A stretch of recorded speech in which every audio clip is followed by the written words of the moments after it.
Bien sûr qu'il faut parler du jeune Thomas. Premièrement, j'adresse mes condoléances et tout mon courage envers sa famille parce que c'est une extrême épreuve, c'est une épreuve extrêmement dure. À cause de qui? À cause de ces vermines, de ces microbes de cette société, de ces gens qui n'ont rien à apporter si ce n'est être nuisibles aux gens. Oui, dans nos quartiers, on a une minorité, bien sûr, je ne fais pas l'amalgame. Je sais que la majorité silencieuse deviennent des médecins, deviennent des professeurs, au minimum ont un travail et apportent à la société, ne sont pas des gens qui sont nuisibles. Mais on a une minorité bien bruyante qui nous dérange des fois jusqu'à 1 heure du matin, 2 heures, mettre de la musique à fond.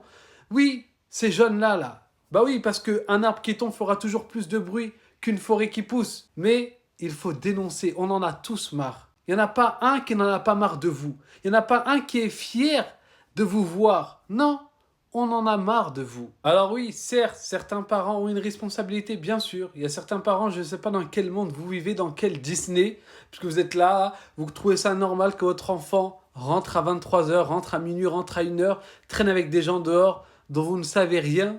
Ouais, non, vous vivez dans le monde de Disney, vous pensez que tout va s'arranger.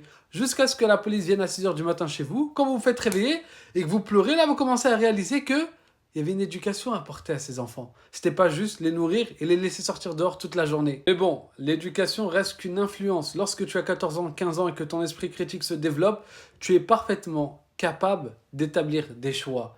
Et lorsque tu décides de prendre la facilité, parce que tu écoutes des musiques du matin au soir où on t'entend des rappeurs. Oui, vous avez tous une part de responsabilité, là, les rappeurs qui font la promotion de la drogue, de tout le temps parler du quartier, de tenir les murs et toutes les choses néfastes pour cette société que tous ces enfants écoutent du matin au soir, ça finit par entrer dans leur inconscient et ils finissent par prendre ces idées. Waouh, c'est ça que ça doit être la vie. C'est comme ça que je dois gagner. Oui, vous êtes tranquille, vous êtes parti vous réfugier dans la musique, vous faites de l'argent, entre guillemets, légal, et vous engrainez une jeunesse à vivre votre passé. Votre passé où pour la plupart d'entre vous, vous avez fini en prison, ben vous avez que ça à raconter. Ouais, vous voulez la rue, comme vous dites. La rue, hein. Mais ce n'est plus possible. Ce n'est plus possible de supporter ces gens-là. Vous êtes des éléments négatifs. On n'est pas dans les favelas pour vous nous sortez, oui, j'ai des conditions de vie dures. Eh, en France, tu fais une formation sécurité incendie 2 semaines, tu fais ton CQP-APS 1 mois, tu as un travail.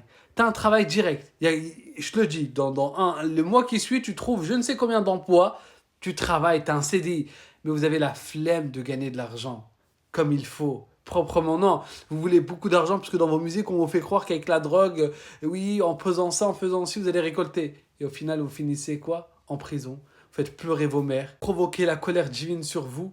Tout le monde invoque contre vous. Bah oui, vous saoulez tout le voisinage.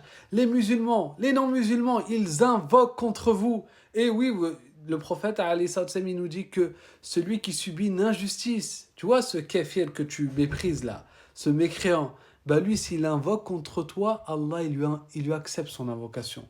Donc quand tu fais tes bêtises, tu cries le soir, tu mets ta musique, tu fais de la bécane, et que t'as la petite mamie là, ou t'as le petit français qui vient et qui invoque contre toi, qui dit oh, qui invoque Dieu, Dieu, humilie-le, et ben Dieu il va accepter son invocation.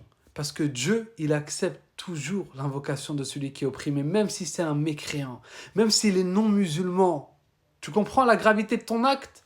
Et voilà, on n'en peut plus, tous. En vrai, il y a un point positif que la France a fait dans les nouvelles constructions, là, les nouveaux bâtiments, etc. Ils sont faits d'une manière à que des gens ne puissent pas zoner en dessous. En fait, limite, tu sors de ton bâtiment, tu es directement au trottoir, il y a la route, etc. En tout cas, vers où j'habite, hein. Ils ont tout fait comme ça et tu vois qu'il n'y a aucun jeune qui traîne en bas. Tu vois, ça, c'est les points. Je ne sais pas si c'est fait volontairement, mais en tout cas, il y a des solutions comme ça qui peuvent être faites pour que, justement, là, ces jeunes-là, ces troupes-là qui se réunissent à vendre de la drogue, à parler de rien, et que d'être des éléments négatifs pour notre société, puissent se changer. Et vous, les parents qui m'écoutez, arrêtez de vivre dans vos mondes de Disney. Vos enfants, ils grandissent aujourd'hui avec Internet, avec des téléphones, avec des copains à l'école, etc. Arrêtez de croire que vos enfants, c'est ce que vous voyez que à la maison. Non, il y a toute une vie à côté. Donc, vous devez accompagner vos enfants.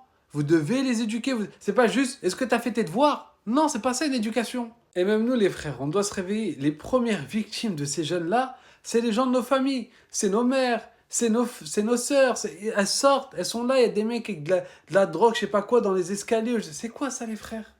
C'est quoi? C'est nous les premières victimes de ces gens-là, de ces gens qui n'ont pas de vie, qui n'ont pas d'éducation, qui n'ont rien. On doit les leur parler, on doit leur donner des conseils, on doit essayer de leur apporter. Après, bien sûr, on ne force personne, mais on doit essayer d'apporter un minimum. Chacun à son échelle, comment apporter du bien dans ces choses-là. Parce que voilà, il y a de la récupération. Des gens comme Hussem, comme Damien Rieu. Vous savez, le monstre de Damien Rieu, qu'est-ce qu'il a dit?